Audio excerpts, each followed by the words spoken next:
What's up, everybody? It's your boy Frowns, and today I got a long-time friend of mine. I got him in. He's in town, man. I got to link up with him. Everybody, Park and Spark family.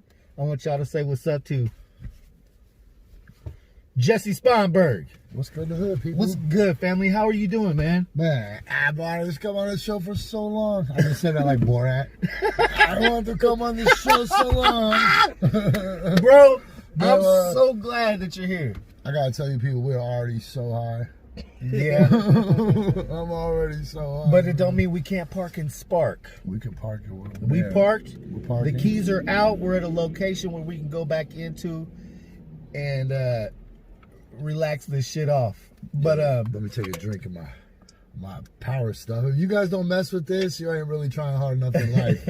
If you ain't at a spot where you're like, I can't not go without these things are incredible. Watermelon, they don't even try to be fancy. They just got watermelon, grape, orange.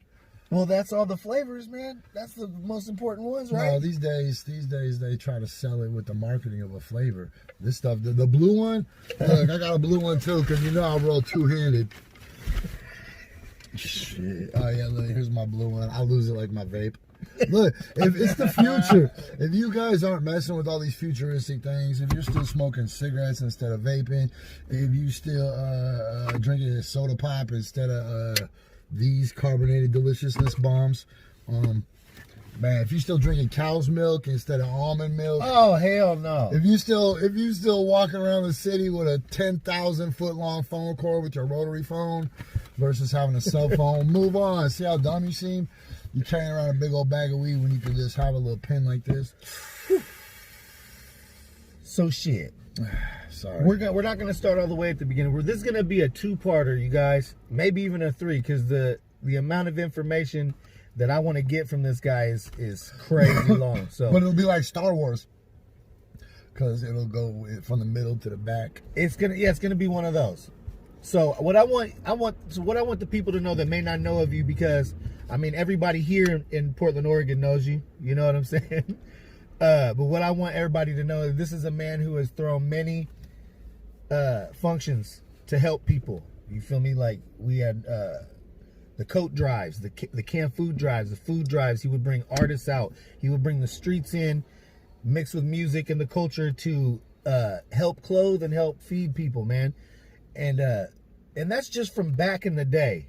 That's how I know him. So I got great respect for you, man. Like real life, major respect, man. You're up there in my top tier of people that I got respect for. And what I want to do is that I want to move into the transition of talking about, you ran for mayor here in Portland, man, and you did really good. You had the whole city behind you, man. I want tell us what that was like, man, because not many people has ever done that. Man, you know, it's cool that those are the 2 points that you brought up. And thank you to the 8 or 9 people that voted for me. I appreciate that. Yeah, I got crushed, but that's a whole nother episode in itself. But what I will say is the running for mayor. So when we started raising canned food a long time ago, when we started Fight Church a long time ago, when we started raising school coats, the whole idea was never to raise school coats or to raise canned food, right? You don't decide to sell drugs and then get a gang. You get a gang, then you decide to sell drugs, right? Mm-hmm. Like, so we already had all this power, all these rappers and DJs and comics and dancers and bartenders and cab drivers and just all of this class of people, right? Like, I guess the stuff that, you know, the real Portlandia tried to capture, you know? Yeah. And what were we doing? We were sitting around doing shit, man. We were giving these club owners door money so some rapper could make 20, 30, 60, $100. I don't know, what's your price worth, pimping? You just let your whole family know you you know, rapping at the bar, pushing alcohol. Now you got people you know, you're begging your loved ones to come see you open for Bone Thugs and Harmony, even though you bought that slide. Talking about I made it. Like, let's do something, man. Let's quit living this lie and let's put this power to use. Like, let's do some real shit with it. Even though in the beginning it was as stupid as canned food and school coats because I didn't know any better. I didn't understand. It was the first thing that came to mind, and it was like, still a great idea. Yeah. But it was really basic, right? And honestly, taking one can of food and handing it to a hungry person, you're really only just one step from the hungry person. So you know, I couldn't sit there very long in that capacity as far as like, what's our potential? Who do we have to work with? So then we rose it and we grew it. We rose it. I don't even know what that word meant. It went good, man. So then it was like, well, we can do this, but we can obviously like shoot for the moon, right? Don't do anything small if you're gonna do it. If you got to go through the steps anyways, right? Don't rob a Mervin's when you can rob a Macy's. That's probably not my top 10, but so we just used that same power just to run a mayor campaign, and we were crushing. Yeah, we were crushing. I have no idea how we lost. We were crushing so hard. You know what? We were winning the polls. We had music videos. That's right. We didn't have to buy commercials on the news because we were actually on the news. Shit, we were selling T-shirts. We got in trouble for selling T-shirts. Who sells T-shirts? Rappers. We just applied the hip-hop principle to you know, guerrilla marketing and I mean, shit, you know, you don't have to be in a studio to have a dope show, as Park and Spark proves every episode. Thank you, bro. Yeah, thanks, man. Oh shit, I forgot you were listening. Of course I'm listening, I was man. just thinking out loud. I'm listening loud and clear. All right, so now here's the next level. Okay. Now let's try to take over some media, like you're doing right here, right? Mm-hmm. Let's influence. Like, you don't have to march in the street to be influential. I mean, it's good to march in the street if you're guaranteed you can fight cops, but if the cops don't show up, you're just gonna have some sore feet. Ooh-wee. What's you gonna do? Just march around? Fuck, you know what that's called? You know, march. You know what a march with no cops is called? Fucking parade. Mm-hmm. Like, man, if you ain't fighting cops, what are you doing, man? Just stunting. So I'm trying not to be that guy, right? I want to go bigger. So now we're pushing the new website. Right. UrbanSurvivorMan.com. Yes. You guys get ready for that. But as far as running for mayor, man, that like, did that open some doors for you to go in and have conversations with, you know what I'm saying, people that aren't so reachable, you know what I mean? To be able to have those conversations to let them know your voice and what you got going and what you're pushing for as far as what you want to do when you get into the mayor position. Yeah, well, it was cool because like a lot of the people that inevitably get elected aren't forced to listen to my perspective, right? Like I don't like to always center myself, but this is an interview with me. You don't censor shit. It's no center. Oh, okay. But a lot of the policies that are talked about in these debates are strictly only talked about because if you don't, Jessie Sponberg is going to fucking run you up a flagpole, right? Right. I made Ted Wheeler sleep in the homeless camp in the fucking mud with rats running all around him screaming, fuck Ted Wheeler. Like, this dude slept in the mud, in the rain, like the rain. And why? He did? Yeah, why? Because the fucking dude's a nerd. I'm not a nerd. I'm cool, bro. I'll ride you every day on the school bus, you know? So we're cut from a different cloth, right? Like, to be an MC, at least where I come from, to be an MC, one, you were supposed to be able to rap. And two, and being able to rap is a transferable skill, right? Being able to promote yourself, to build a fan base, to have a community face. All of those are transferable skills, right? And rapping and doing stand-up comedy are like the hardest levels of that. Yeah. And so then you would think that being the mayor or working in that kind of environment would be the next level up, but it's not really, because they're all just squares and nerds. So you can just kind of punk them and bully them and tease them and come up with nicknames, and you sting on one and the other one doesn't want to get stung on. So if you elbow him, he'll laugh at the first dude with you because the second dude is just as insecure. But really, you're punking the second dude as hard as you're punking the first dude, because the first dude is the target of your ridicule, but the second dude just sold his soul just to make sure he doesn't get stung on. So fuck that dude just as much, right? But these guys don't understand. They're just happy to fucking be there, or they bought their ticket, right? Oh yeah. Like, we got in because of juice. We got in because we debated it. They didn't even used to let people in the debates. They used to just have 2 fucking dudes in the debates, and then we were like, if you don't let us in the debate, we're gonna do some gangster ass shit.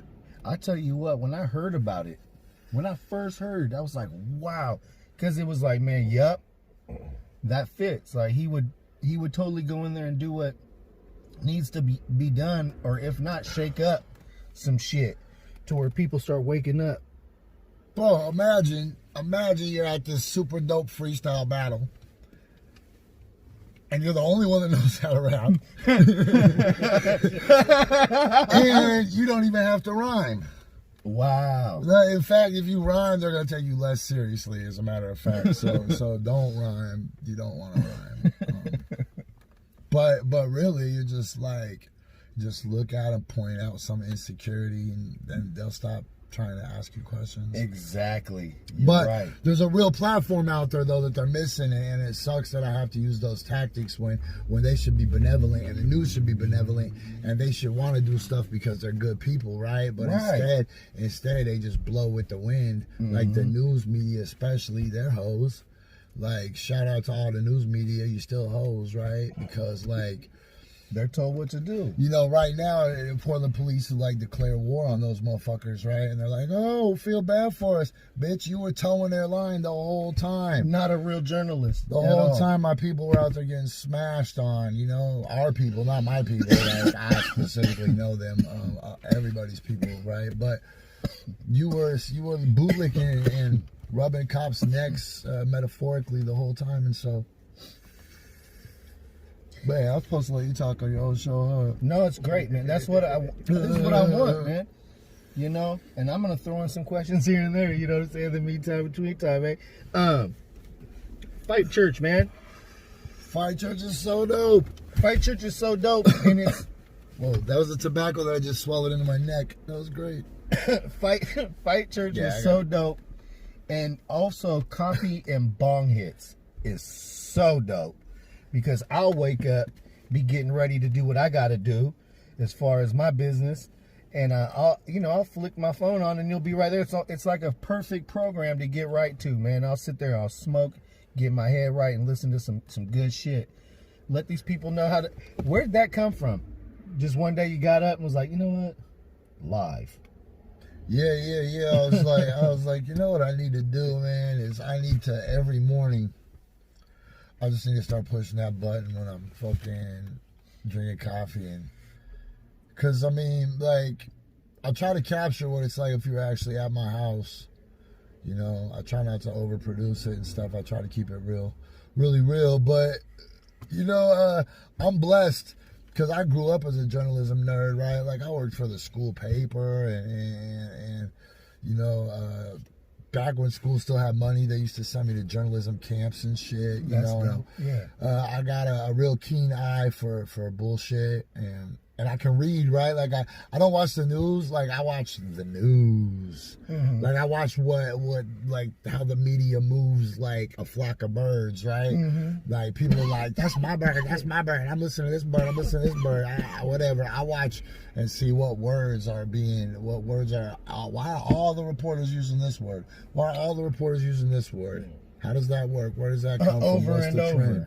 Yeah, right. They'll just find a new word and they'll just saturate it. Ain't because it's popular, I'll tell you that. Yo, but so coming out of the pandemic, man, the most valuable thing you can be is a reliable voice, man. This world is so full of fake news. You got to be careful. This world is so full of garbage. So coffee and bong hits, I'll do all the hard work for you, man. You just got to support the local businesses that throw their money to me to allow me to do this. Mm-hmm. That's all you got. That's the exchange. That's the fair exchange. I'll do all your thinking for you, Right, and it'll help them do their own research as well, man. Right? I'm trying to give them the real, like, this is what I know. When you get to work today, this is what I know people are going to be talking about at your office. Don't believe that bullshit. I'm cool. Yeah, I get it. I get it. Don't believe the bullshit. Use your motherfucking head, man. But I'm not going to give you bullshit, man. We might watch a Bugs Bunny cartoon for 5 minutes. But I'll pause it and explain why that's the gamiest motherfucker in the world, though. Bugs Bunny is a freaking beast. Yeah. Like, he knows that people are setting him up everywhere he goes. Yeah, man. He's a G, bro. No one could ever catch him slipping. Nope, never, because he's always expecting to get sucker punched. That's good advice, kids. He's like 3-4 steps ahead every time. Yeah, no matter what, they really try to set him up, and he's like, I don't care, man. Yeah. I'll dress up like a girl. I don't give a shit. So, I'll put my finger in your gun. Real quick, I wanted to get your take, man, on how everything's going down in, the current situation. Holy shit. Downtown and everything's going on, man. I see you out there. You're doing your thing. You came back to your home city, man, to do your thing, man, and come represent, you know what I'm saying? And I appreciate it, man. Man, you know what? I can't take too much credit. You're out there. The coronavirus brought me home, but then just I was kind of leaning back for a minute to see what was going on in Portland, because here's the thing, man, and this is something I want you to listen to very carefully. A lot of those motherfuckers out there are police, undercover police, or police liaisons, or people that have cozy ass relationships with police that bump around and try to tell people what to do in the protests, man. Mm-hmm. You know what I'm saying? I called that shit when that shit started.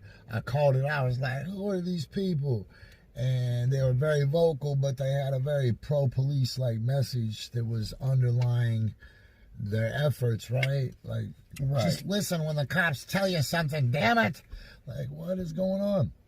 I could smell the rat. And then, boom, the next day it was like, yeah, those people actually was like down with the police, and the police gave them guidance. And they led marches for like 2 days, man, big ass ones. And it happens over and over and over and over again. So I give you this piece of advice, because I could talk forever, like, especially I'd love to talk about like the white person's role being a supportive accomplice in a battle like that. I'd really love to talk about that if we had, more time someday. But if you take one thing away from this whole interview, that's, if you don't already know somebody, if you don't already know them, you just tell them, sorry, it's the end of the world, coronavirus or whatever, I can't fuck with you. I don't need no new friends. It's 2020. You had this whole time to be my friend. You could have been my friend from the 90s. You could have been my friend from 2005. You didn't. I don't know where you came from. I can't listen to you. I can't trust you. Everybody's fake on Facebook. Facebook will tell you they removed billions of fucking users, man. And if you look at the population of the world, that's only like 7 billion. And then subtract how many people have never even seen a computer. That's got to be at least 1 billion. So you're looking at like, what, 15-20% of everybody you talk to on Facebook is fake. But then it's deeper than that, yo. It's deeper than that, because we live in this simulation, G's. So most of these people are all CPU computer players, man. Like, look, they might have family, they might have a job, they might do all that shit, but when they die, they just gonna just blank reset, right? You got a soul, I got a soul. People that are attracted to shit like this got souls, but most of these clowns out here, man, they just impediments. They like the turtles on Super Mario Brothers, right? Like, they'll be there every time you come. It'll be a different name, a different dude, but it'll be the same lame ass shit. Same just hurdles and obstacles. Look, last thing I'm gonna tell you guys before you kick me out your car. The only way to have a problem in your life is if you identify it as a problem. Otherwise, it's just some shit that's happening that may or may not be good, bad, or whatever. But one thing I can guarantee you is you don't have the perspective to zoom all the way out and see the past and the future and how they intertwine. So you don't have a problem. And literally, if you stop using that word in your life, it stops existing. The only person that says the word problem is you. That's it. I don't say the word problem. I don't have problems. Sometimes I got shit that happens. I just deal with it. That's right. Take it how it comes, man.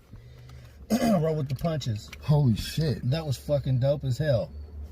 20 minutes exactly. So, we still got a second, man. I want you to tell these folks, because it's really important. But you saw I nailed that shit right on the money. 2000. On the money. Yeah. I'm a pro, yo. So, you know what?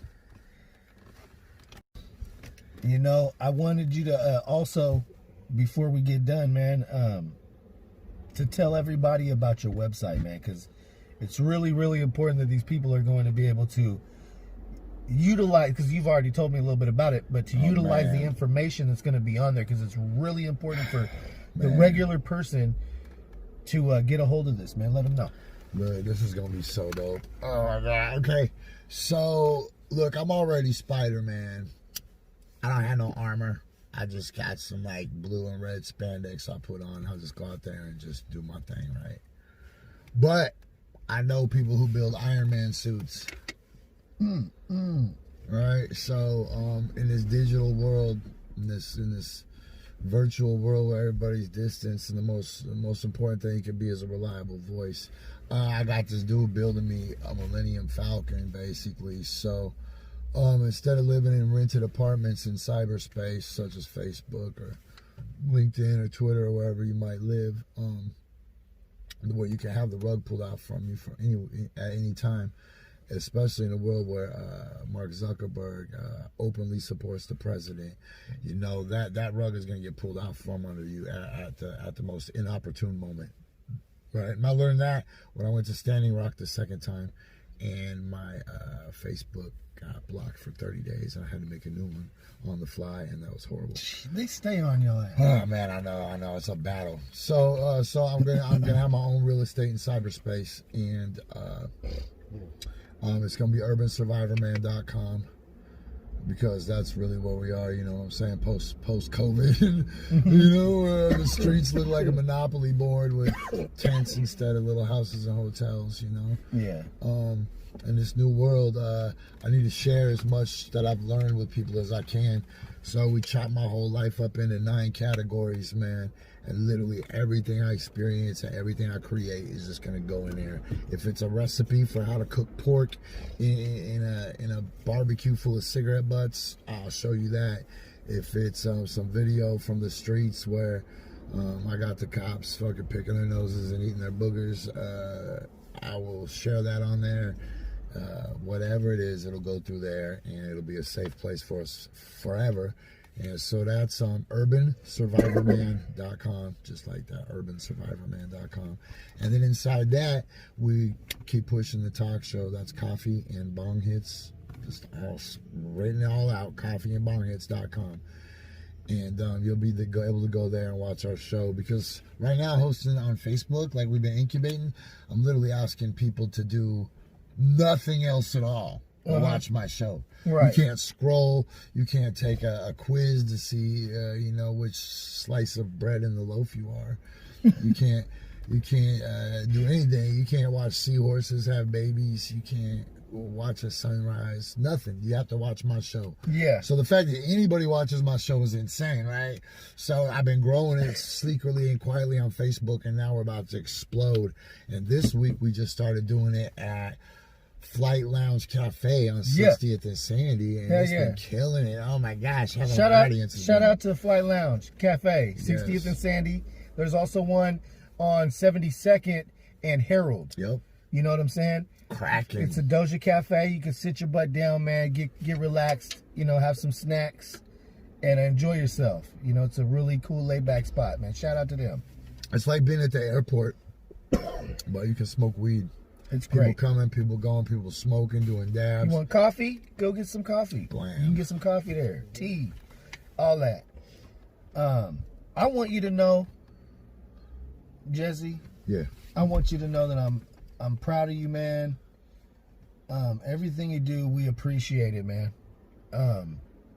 Just because you don't get everybody calling you all day saying that hey man, you're great. You are great. And I hear it from all kinds of people. You're not there to hear it. I hear it. And you need to know it, man. You need to keep doing what you're doing because it's working, for one, and it's actually affecting people, man. Like, my whole family loves you, man. All my friends love you. We all support it. And we always have. You know how we are. We're a big group of people, man, and we all rock together, and it's like a big old family, man. And from my big old group to your big old group to the next, it's all connected somehow.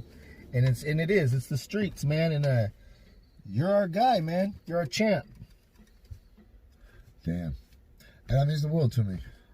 That really does. We really appreciate it, man, because like you said, man, some people are just on the couch and not getting up and getting their voices heard, but they hear you and they know you and they know what you're saying is real and that you really care and you're really doing it for a real reason, not for no clout or none of that stupid shit.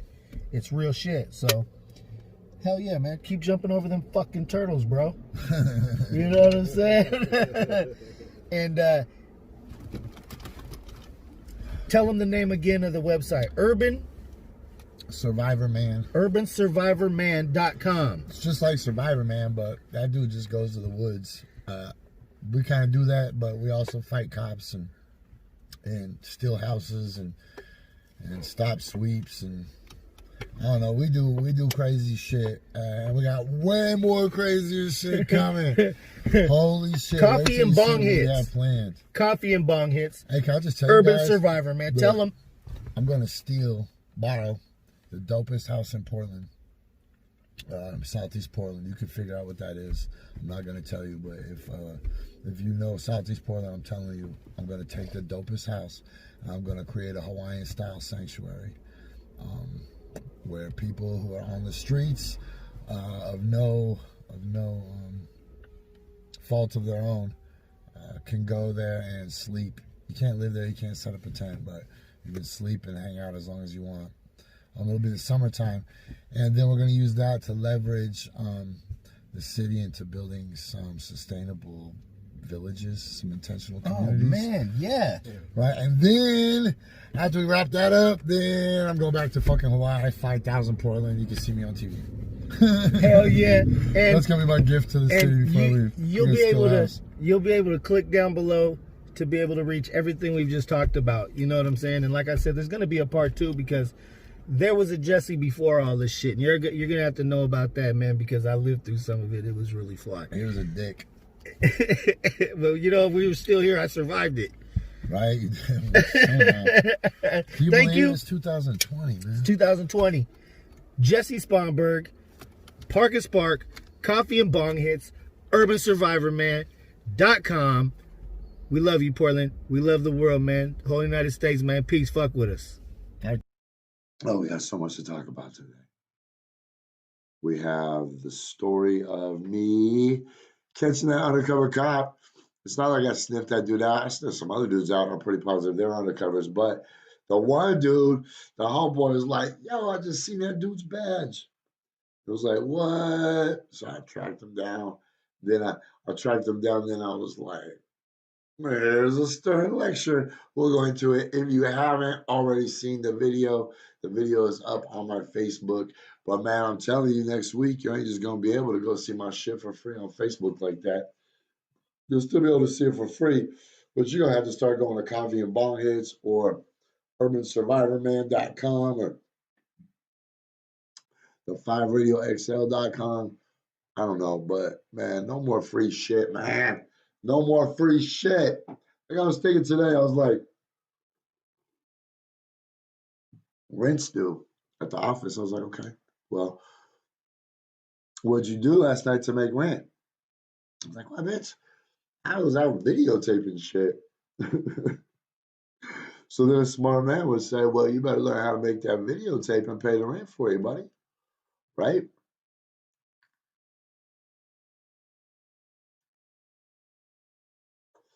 So then I was like, okay, we can do that. We can make the videotape and pay the rent. All you gotta do is just make sure you videotape the dopest shit, right? You can't control that. You can give a monkey a camera You didn't give a goddamn lemur an underwater camera, but you can't teach him to swim, right?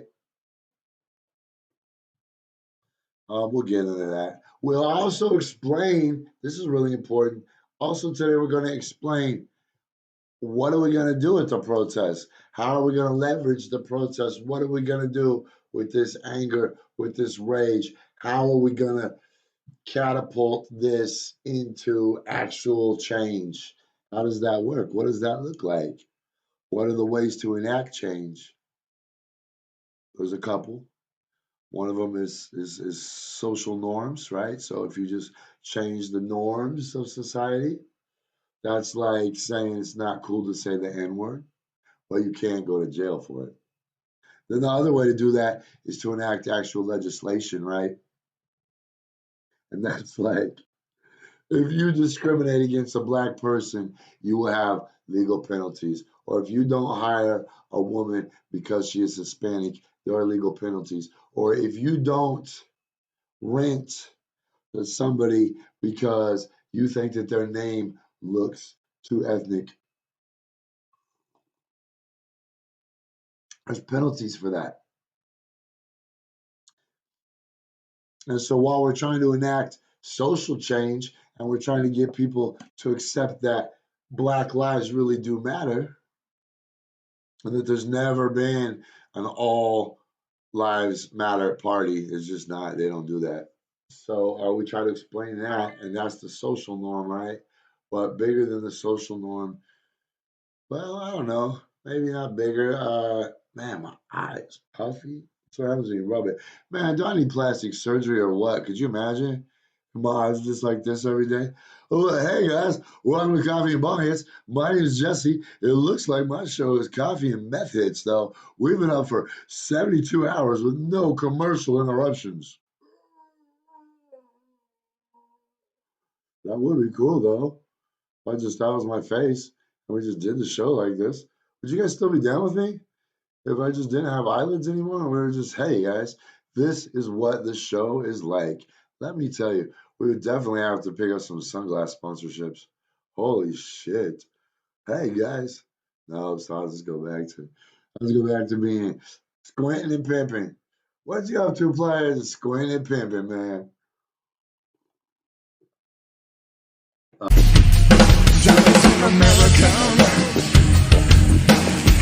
Hey!